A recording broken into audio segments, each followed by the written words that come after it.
అందరికీ హాయ్. చిన్న లాజిక్ ఒక వీడియో పెడతా చూడండి. మా రైతుల గురించి నిజంగా మీకు అర్థమవుతుంది. మన మహర్షి సినిమాలోదే. తాత ఏం చేస్తున్నావు? వ్యవసాయం చేస్తున్నాను బాబు. మరి ఊళ్ళో అందరూ వదిలేశారు కదా. నేను కూడా వదిలేస్తే మీరేం తింటారు బాబు?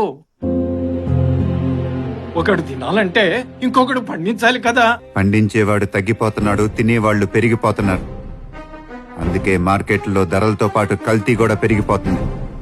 ఇదిలాగే ఉంటే రేపు మీరు సంపాదించి మీ పిల్లలకిచ్చే ఆస్తి వాళ్ళ హాస్పిటల్ ఖర్చులు కూడా సరిపోవు.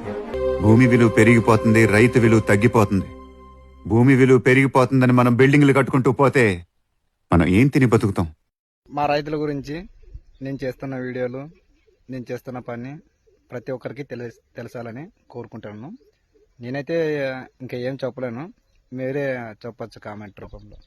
మీ రైతు బిడ్డలింగా ఫార్మర్ లేకపోతే.